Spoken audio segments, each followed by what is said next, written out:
우리는 살면서 한 번쯤 누군가를 미워한 적이 있습니다. 그 사람만 아니었으면 그 말을 왜 나한테 했을까? 그런 생각이 떠오를 때마다 가슴이 답답하고 마음이 불편합니다. 하지만 법륜 스님은 이렇게 말씀하십니다. 그 사람을 미워하는 건 결국 내 마음속에 미움을 키우는 일입니다. 상대는 이미 내 마음속에 없어요. 내가 미움을 놓아야 내가 자유로워집니다. 우리는 종종 이렇게 말합니다. 저 사람이 나를 화나게 했어. 하지만 사실 그 화와 미움은 상대가 아니라 내 안에서 생긴 감정입니다. 상대의 말 한마디 행동 하나가 내 마음속 상처를 건드렸을 뿐입니다. 즉 미움은 상대의 탓이 아니라 내 마음이 반응한 결과입니다. 미워하는 동안 상대는 내 생각 속에서 계속 살아 움직입니다. 그 사람은 여전히 나를 힘들게 해. 그때 했던 말이 아직도 잊히지 않아. 하지만 그 사람은 이미 자기 삶을 살고 있죠. 결국 미움은 상대가 아니라 나를 괴롭히는 감정입니다. 법륜 스님은 말씀하십니다. 미워하는 사람은 두 번 고통받는다.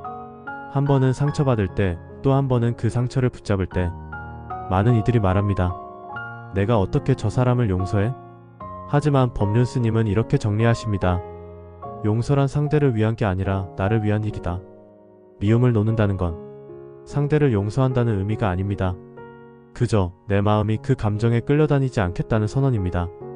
그 순간부터 마음이 가벼워집니다.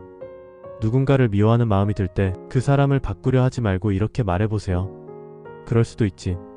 그 한마디가 미움의 불길을 잠시 꺼줍니다. 그 사람도 나처럼 부족하고 실수할 수 있고 자신의 상처 안에서 행동했을 뿐입니다. 이렇게 생각하면 미움은 점점 작아집니다. 미움을 내려놓을 때 비로소 마음에 평화가 들어옵니다.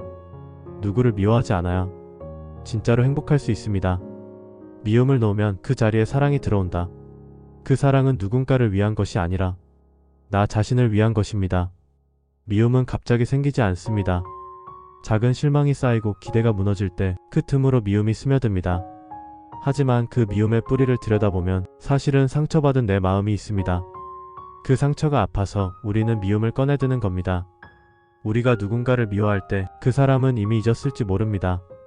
하지만 나는 그 미움을 붙잡고 괴로워합니다. 미움은 상대를 벌주는 게 아니라 결국 나를 괴롭게 만드는 감정입니다. 미움이 오래될수록 마음의 자유는 줄어듭니다.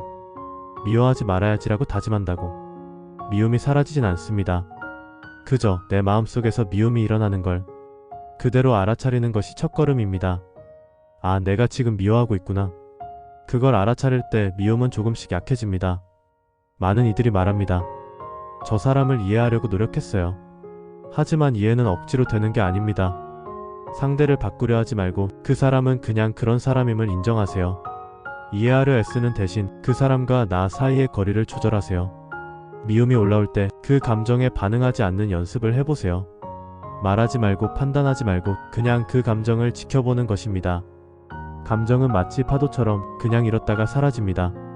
법륜 스님은 이렇게 말씀하십니다. 그 사람도 나처럼 괴로워서 그렇게 행동했을 뿐이다. 이 한마디를 마음속에 새겨보세요. 그 말이 내 마음을 부드럽게 만들어줍니다. 상대를 용서하는 게 아니라 나 자신을 편하게 해주는 말입니다. 마음속에 미움이 자리하면 다른 감정이 들어올 자리가 없습니다. 하지만 미움을 내려놓으면 그 자리에 평화가 들어옵니다. 그 평화가 나를 자유롭게 하고 삶을 더 넉넉하게 만들어줍니다. 놓는다는 건 그 일을 잊는 게 아닙니다. 그 일을 더 이상 마음속에 두지 않는 겁니다. 그 일이 있었음을 인정하고 이제는 그것이 나를 흔들지 않도록 두는 것. 그게 진짜 노움입니다. 우리가 미움을 느낄 때 그 감정을 없애려 하지 말고 그저 바라보는 눈을 키워야 합니다. 내가 지금 이런 감정을 느끼고 있구나. 그것을 알아차리는 순간 감정은 나를 지배하지 못합니다. 미움도 결국은 나의 일부입니다. 그걸 인정할 때 변화가 시작됩니다. 많은 사람들이 미움을 느끼면 좋은 사람처럼 보이기 위해 감정을 억누릅니다. 하지만 억누른 감정은 사라지지 않습니다. 그저 더 깊숙이 숨어버릴 뿐이죠. 미움을 부정하지 말고 그 감정이 왜 생겼는지를 들여다보세요. 그 안에 나의 상처가 있습니다. 미움의 밑바닥에는 늘 상처가 있습니다. 누군가의 말, 무시당한 기억, 버려진 감정들. 그 상처를 마주하는 건 두렵지만 그걸 인정해야 치유가 시작됩니다. 그래, 나 참 힘들었구나. 이 한마디가 미움을 녹이는 첫 문장입니다. 우리는 모두 누군가를 미워했던 경험이 있습니다. 그건 인간이 불완전하기 때문입니다. 그 불완전함을 인정하고 그때의 나조차도 받아들이세요. 그때의 나는 최선을 다했을 뿐입니다. 그걸 용서할 때 지금의 나도 훨씬 부드러워집니다. 미움이 올라올 때마다 즉시 반응하지 마세요. 숨을 깊이 들이마시고 한 박자 늦게 내쉬며 마음의 온도를 식히세요. 이 짧은 멈춤이 미움을 평화로 바꾸는 공간이 됩니다. 상대를 이해하려 애쓰면 오히려 지칩니다. 이해는 노력으로 되는 게 아니니까요. 대신 그 사람은 저럴 수도 있구나. 그저 바라보는 연습을 해보세요. 이때 마음의 힘이 훨씬 단단해집니다. 이해보다 관찰이 더 큰 평화를 줍니다. 미움을 없애려면 관계를 끊어야 한다고 생각하죠. 하지만 꼭 그래야 하는 건 아닙니다. 가까이 있으면 불편하다면 조금 떨어져서 지켜보면 됩니다. 거리를 두는 건 냉정함이 아니라 나를 지키는 지혜입니다. 미움이 사라진 자리는 고요하고 따뜻합니다. 그곳엔 원망도 분노도 없습니다. 대신 평화와 자유가 있습니다. 이제 당신의 마음은 그 누구에게도 흔들리지 않는 평화의 중심에 있습니다. 법륜 스님은 이렇게 말씀하십니다. 미움을 내려놓는 순간 당신의 인생은 이미 자유로워집니다.